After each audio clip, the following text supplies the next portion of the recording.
င်္ဂလာပါကလေးတို့ရေပြီးခဲ့တဲ့တစ်ပတ်ကဆရာမဒီ Ruby နဲ့ Abby နဲ့ကျောင်းစာဖွင့်တဲ့နေ့မှာတွေ့ချင်းမိကုန်းလေးတွေမေးတဲ့အကြောင်းပေါ့နော် ask and answer ဆိုတဲ့အကြောင်းလေးကိုဆရာမပြီးခဲ့ project မှာသင်ပေးခဲ့ဒီနေ့ဘာအကြောင်းလေးကိုသင်ပေးသွားချင်တာလဲဆိုတော့ variable ဆိုတဲ့ဟာလေးပေါ့နော်အဲ့ဒီ block အသစ်ကလေးကြောင့်ထပ်ပြီးတော့သင်ပေးသွားချင်ပါတယ်တကယ်ချင်းတွေစတွေ့တဲ့ချင်းဆိုလို့ရှိရင်how are you feeling today ဒီနေ့ဘယ်လိုနေလဲနောက်ခါကျတော့ what's your hobby နေဘာဝတနာပါလဲเนาะဒါမျိုးလေးတွေမေးလို့ရှိရဒီနေ့အဲ့လိုမျိုးအဖြေတွေကိုသိမ့်ဖို့အတွက်ပေါ့နော် answer လိုမျိုးနောက်ထပ်ဘယ်နေရာလေးတွေမှာထပ်ပြီးတော့သိမ့်လို့ရအောင်မလဲပေါ့နော်အဲ့ဒါလေးကိုဒီတစ်ပတ် variable လေးနဲ့ဆရာမကမိတ်ဆက်ပေးချင်ပါတယ်ဒီကတစ်ပတ်ကဒီနေရာမှာဆရာမတို့ရက်ခဲ့ကြတယ် Abby ကမေးတယ် what's your name လို့မေးတဲ့အချိန်မှာเนาะ this Abby က Abby လို့ရိုက်ထည့်ပြီးတော့ this is Abby ဆိုပြီးဒီ join လေးနဲ့ဆရာမတို့ပြခဲ့တာရှိတယ်နောက်ထပ်မေးခွန်းလေးတစ်ခုဒီ feeling နဲ့ပတ်သက်တဲ့ဟာလေးကိုထပ်ပြီးတော့မေးကြည့်အောင်เนาะပထမတစ်ခါနော် name ကိုမေးတော့ကလည်းဆရာမတို့ဘယ်မှာသိထားခဲ့လဲလို့ပြောခဲ့လဲဆိုတော့ကလေးတို့ဒီ answer ဆိုတဲ့နေရာလေးထဲမှာနာမည်လေးရဲ့တန်ဖိုးလေးကိုတွက်သိမ်းထားတယ်လို့ပြောခဲ့တယ်။အဲဒီတော့အခုတစ်ခါဒီ feeling ကိုမေးတဲ့ဟာကိုဘယ်မှာသိမ်းမလဲပေါ့နော်။အဲ့တော့ပြောရလို့ရှိရင်ဒီမှာဆရာမတို့တွေ us ဆိုတဲ့ဟာကနော်မေးလိုက်တယ်ဆိုရင်အောက်ကအဖြူကွက်ကလေးနဲ့ပေါ်လာမယ်။ပေါ်လာပြီးတော့ဒီ data ရိုက်ထည့်လို့ရတဲ့တန်ဖိုးလေးပေါ့နော်။ပထမနာမည်မေးလို့ရှိရင်ဆရာမတို့ဒီမှာ Abby ဆိုပြီးရိုက်ထည့်တဲ့ဟာကဒီ answer ဆိုတဲ့နေရာလေးမှာသွားသိမ်းထားတယ် Abby ဆိုတဲ့တန်ဖိုးလေးနော်။အဲ့တော့နောက်တစ်ခါသူကဗာမေးခွန်းလေးထပ်မေးလဲဆိုရင်ခုန feeling today ပေါ့နော်။ဒီနေ့ဘလို့ခံစားရလဲဆိုတဲ့ feeling လေးကိုမေးတဲ့မေးခွန်းလေးကိုလည်းရိုက်ထည့်ဖို့အောက်မှာဒီမှာနေရာလေးတစ်ခါထပ်ပေါ်လာတာလေးရှိတယ်။အဲ့တော့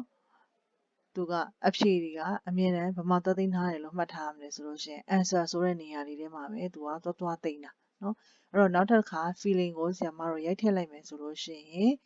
အဲ့ဒီအဖြေကစောစောကရိုက်ထည့်ထားတယ်ဒီ Abby လေးကဘယ်လိုဖြစ်သွားမလဲပေါ့နော်အခု feeling ကိုရိုက်ထည့်လိုက်အဲ့တော့တစ်ချက်လောက်ကြည့်ကြည့်ပါဆရာမကဒီမှာ happy လို့ရိုက်လိုက်မယ်ဆိုရင်ဒီအပေါ်ကဒီ answer လေးကိုကြည့်နေပါနော် happy လို့ရိုက်ပြီးတော့ဆရာမ tick လုပ်လိုက်မယ်အဲ့ဒါဆိုရင်အခုနname လေး Abby ဆိုတဲ့တန်ဖိုးလေးကပျောက်သွားပြီးတော့ happy ဆိုတာပဲကျန်တော့တယ်အဲ့ဒီအချိန်မှာဆရာမတို့ကတငယ်ချင်းရဲ့နာမည်နဲ့သူ့ရဲ့ feeling ကိုပြန်ပြောချင်လို့ရှိရင်နာမည်ကိုပြောလို့ရပါအောင်တော့မလားကလေးတို့စဉ်းစားကြည့်ပါဒီနေရာမှာเนาะဘာဖြစ်လို့လဲဆိုတော့နာမည်ကရှိသေးလားဒီ answer ထဲမှာနာမည်လေးရှိသေးလားမရှိတော့ဘူးเนาะ happy ဆိုတဲ့ဟာလေးကအပေါ်သွားဝင်ပြီးတော့နေရာယူလိုက်ပြီဒီနေရာမှာကလေးတို့မှတ်ထားရမှာကနော်ဒီ data တွေပေါ့နော် program တွေမှာ data တွေဆိုတာအရေးပါတယ်အဲ့ဒီ data တွေကိုသိမ်းဖို့နေရာကတစ်ခုတည်းပဲရှိတယ်ဆိုလို့ရှိရင်နောက်ထပ်အသစ် data တွေထပ်ပြီးထည့်မယ်ဆိုလို့ရှိရင်ငကိုရှိပြီးသားတန်ဖိုးလေးတွေကပျောက်သွားနိုင်တယ်ဆိုတဲ့အချက်ကလေးကိုကလေးတို့တွေမှတ်ထားပေးပါအဲ့တော့အခုလိုမျိုးเนาะတန်ဖိုးလေးတွေကိုပျောက်မသွားစေချင်ဘူးဆိုရင်ဆရာမတို့ဘယ်လိုနည်းလမ်းနဲ့ဒါကိုပြင်ကြည့်လို့ရမလဲပေါ့ data မပျောက်သွားအောင်ဘယ်လိုလုပ်ယူလို့ရမလဲပေါ့နော်အဲ့တော့ဒါလေးတွေကလည်းကလေးတို့ဒီ program ရေးမဲ့ programmer လေးတွေလုပ်မဲ့ကလေးလေးတွေဆိုလို့ရှိရင်ဒီအချက်ကလေးကိုလည်းဒီစစမှတ်ထားပေးပါနော်ဆရာမတို့တွေနောက်ထပ်ဒီ answer လိုပဲနာမည်ဆိုရင်နာမည်လေးတွေတင်ထားဖို့နေရာလေးတစ်ခုကိုသတ်မှတ်ပေးလို့ရတယ် feeling ဆိုရင် feeling လေးကိုတင်ထားပေးဖို့နေရာလေးတစ်ခုကိုယ့်ဘာသာကိုထပ်ပြီးတော့သတ်မှတ်ပေးလို့ရတယ်တစ်ခါထားပါတော့နော်သူ့ကို hobby ပေါ့ဘာဝါသနာပါလဲလို့မေးလို့ရှိရင်သူ့ရဲ့ hobby သူ့ဝါသနာလေးကိုမှတ်ထားပေးဖို့နေရာလေးတစ်ခုလည်းထပ်ပြီးတော့ကိုယ့်ဘာသာကိုသတ်မှတ်ပေးလို့ရသေးတယ်เนาะအဲ့တော့ answer တစ်ခုတည်းရှိနေတာမှာမဟုတ်ဘူးကိုယ်တိုင်ခုနတန်မိုးလေးတွေသိမ့်ဖို့နေရာလေးတွေကိုဖန်တီးပေးလို့ရเนาะအဲ့ဒါကဘာလဲဆိုရင်ဆရာမဒီနေ့ပြောပြခြင်းနဲ့ဒီ variable ဆိုတဲ့ဟာလေးပါအဲ့ဒါဒီဘက်ကเนาะဒီပန်းရောင် block လေးရဲ့အပေါ်မှာရှိပါတယ်ဒီ variable ဆိုတဲ့ဟာလေးပေါ့เนาะအဲ့ဒီ variable ဆိုတဲ့အောက်ထဲမှာဒီမှာ make a variable ဆိုတဲ့ဟာလေးရှိတယ်เนาะဒီမှာမြင်ရတဲ့ make a variable ဆိုတဲ့ဟာလေးကိုနှိပ်လိုက်ပါနှိပ်လို့ရှင်ဆရာမတို့ခုနနာမည်လေးသိမ့်မယ်ဆိုလို့ရှိရင်သိမ့်မဲ့နေရာလေးကို name လို့ပြောလိုက်မယ်စောစောကလို့ဆရာမတို့ answer ဆိုတာမျိုးထဲမှာသွားမထားတော့ဘူးเนาะအဲ့တော့ name ဆိုတာလေးထားလိုက်မယ်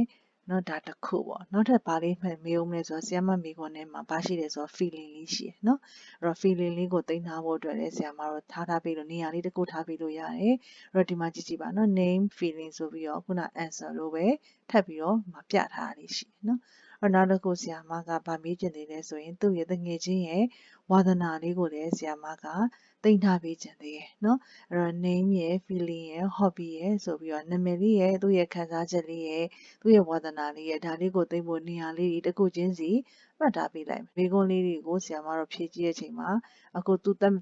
မှတ်ထားတဲ့နေရာလေးတွေမှာသွားပြီးတော့သိမ့်ရအောင်တန်ဖိုးလေးတွေကိုနော်အဲ့လိုသိမ့်မယ်ဆိုလို့ရှိရင်ဆရာမတို့ကဒီလိုမျိုးခုန variable ဒီလိ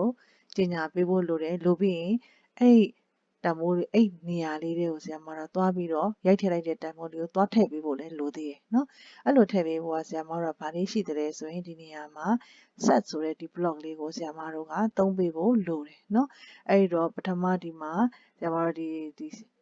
ီဒါလေးတွေကြားထဲမှာထည့်ကြည့်အောင်နော်နာမည်လေးမေးလိုက်မယ်ဆိုလို့ရှိရင်ဒီနာမည်လေးကိုဆရာမတို့ကသူ့နာမည်သိမ့်မဲ့နေရာလေးကဆရာမခုနသတ်မှတ်ပေးတာရှိ name ဆိုတဲ့ဟာလေးနေရာလေးเนาะအဲ့နေရာလေးမှာဆရာမတို့သွားသိမ့်မယ်အဖြေကတော့ပုံမှန်ထုံးစံအတိုင်းခုနအဖြူအကွက်ကလေးထဲမှာရိုက်ထည့်တဲ့ဟာအမြင်နဲ့ဘယ်ထဲမှာရှိတယ်ဆိုတော့ဆရာမပြောပြခဲ့ answer ထဲမှာရှိเนาะအဲ့တော့အဲ့ answer တွေကဟာကိုဆရာမက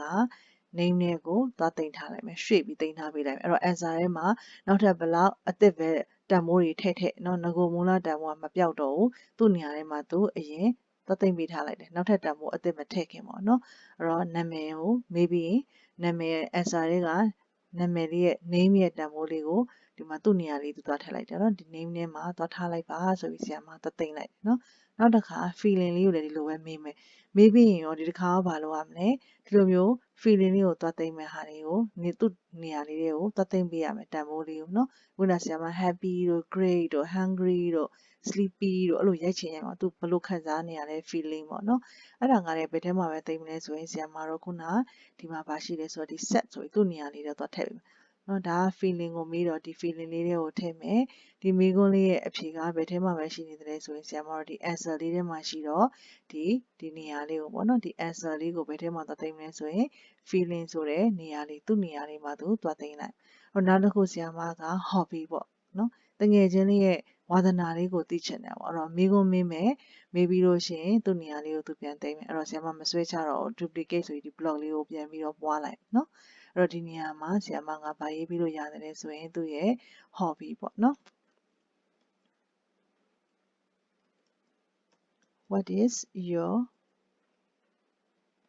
hobby လို့မေးလိုက်မယ်နော်မင်းဘာဝါသနာပါလဲလို့မေးလိုက်အဲ့တော့အဖြေကတော့ answer ထဲမှာရှိမယ်အဲ့ hobby လေးကိုဆရာမတို့ဘယ်ထဲသွားသိမ့်ပေးမလဲဆိုရင်သူ့ရဲ့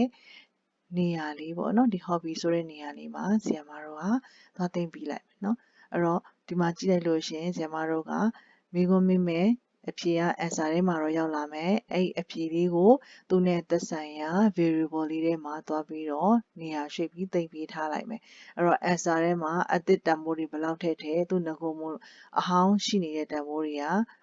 ကနော်နေရာခွဲပြီးသိမ့်ထားတော့ပျောက်မသွားတော့နော်ဒီမှာပြန်ကြည့်ပါဦးအဲ့တော့ဆရာမတို့ပြန် run ကြည့်မယ်ဆိုရင်เนาะအားလုံးကဘာမှမရှိဘူးเนาะ answer ထဲမှာလည်းမရှိဘူးဒီတန်ဖိုးတွေထဲမှာလည်းဘာမှမရှိဘူးအဲ့တော့ဆရာမနာမည်မေးတဲ့အချိန်မှာ Abby လို့ရိုက်လိုက်မယ်เนาะအဲ့တော့ Abby တွေကဘယ်ထဲမှာဝင်လဲဆိုရင်ဖြေလိုက်တဲ့အဖြေတွေက answer ထဲမှာအရင်ဝင်တယ်အဲ့တော့နာမည်ဆိုတော့ဆရာမဒီ name လေးကိုရွှေ့လိုက်တော့ဒီ name ဆိုတဲ့နေရာမှာ Abby ဆိုတာလေးဝင်သွားပြီเนาะအဲ့တော့ feeling ကိုကြည့်ပါနော် feeling ဆိုရင်ဆရာမ happy လို့ရိုက်လိုက်နော် happy လို့ရိုက်လိုက်လို့ရှိရင်ဘာဖြစ်သွားလဲဆိုတော့ answer ထဲမှာခုန happy မရှိတော့ဘူး happy ဆိုတဲ့တန်ဖိုးအသစ်ကလေးကနေရာဝင်ယူသွားပြီဒါပေမဲ့ဆရာမတို့ဒီနာမည်ထဲမှာ happy ပျောက်သွားလားဆိုတော့မပျောက်အဲဒါဆိုဆရာမတို့ကဒီ happy ဆိုတာမရိုက်ခင် happy ဆိုတဲ့တန်ဖိုးလေးကိုသူနဲ့သက်ဆိုင်ရာ variable name ဆိုတဲ့ထဲကိုသွားထည့်ပြီးသွားတယ်အဲ့တော့ happy လေးကကျန်ခဲ့မယ်နော်အခု happy ဆိုတဲ့ဟာလည်း feeling ထဲမှာဆရာမတို့သွားထည့်လိုက်ပြီဒီနေရာလေးမှာပေါ့နော်နောက်တစ်ခု what is your hobby ဘာဝါသနာပါလဲလို့မြင်မယ်နော်ဆရာမကစာဖတ်တာဝါသနာပါတယ်ဆိုလို့ရှိရင် reading လို့ရိုက်လိုက်အဲ့တော့ဘာဖြစ်သွားလဲဆိုရင် answer ထဲမှာခုန happy ဆိုတဲ့တန်ဖိုးလေးပျောက်သွားပြီးတော့ reading ဆိုတာဝင်လာတယ်အဲ့ဒီဟာလေးကိုလည်းဒီ hobby ထဲမှာသွားပြီးတော့နေရာပြောင်းပြီးတော့သူ့နေရာလေးမှာသူသွားသိမ့်ပေးထားလိုက်အဲ့တော့ဆရာမဒီမှာပြန်ကြည့်ရင် answer ထဲမှာကနောက်ဆုံးထည့်ခဲ့တဲ့တန်ဖိုးလေးပဲကျန်နေမယ်အရှိနှစ်ခု happy နဲ့ happy ကမရှိတော့ဒါပေမဲ့ဆရာမတို့အဲ့ဒါလေးတွေကိုတန်ဖိုးအသစ်မရောက်ခင်သူနဲ့သက်ဆိုင်ရာနေရာလေးတွေ variable လေးတွေကိုဆရာမတို့ရွှေ့ထားတဲ့အတွက်ကြောင့်မို့လို့တန်ဖိုးလေးတွေကသူ့နေရာမှာသူသိမ့်ပြီးသားဖြစ်နေပြီခုနလိုမျိုးပျောက်သွားတာမျိုးမရှိတော့ဘူး variable လေးတွေကိုဆရာမတို့တွေသူ့ထဲရတန်ဖိုးလေးတွေကိုပြန်ရိုက်ပြကြည့်အောင် Ruby လေးကသူ့တငယ်ချင်း Abby အကြောင်းကိုပြန်ပြောပြတဲ့ပုံစံမျိုးလေးပေါ့နော်။ဒါတွေကိုပြန်ရိုက်ပြမယ်ဆိုရင်ဆရာမတို့စကားပြောတဲ့ပုံစံလေးကတော့ဒီအမြဲတမ်းဒီ looks အောက်ထဲမှာရှိတယ်ဒီ say ဆိုတဲ့ဟာလေးပေါ့ဒါလေးကိုလည်းဆရာမတို့သုံးပြီးတော့ပြောလို့ရတယ်နော်။ဒါပေမဲ့ဒီ say ဆိုတဲ့ဟာလေးမှာဆရာမတို့ဟိုတနေ့ကလည်း join နဲ့ချိတ်ပြီးတော့အရှိရစကားကလေးတွေနဲ့ပေါ့နော်။နာမည်ဆိုနာမည်ရွေးပြောတာမျိုးမဟုတ်ဘဲနဲ့ this is တို့ဘာလို့ join လို့ရတယ်ဆိုတာကဆရာမဒီဟာလေးနဲ့သုံးလို့ရတယ်လို့ပြောပြထားတာရှိတယ်နော်။အဲ့ဒီနေ့တုန်းကတော့ဆရာမက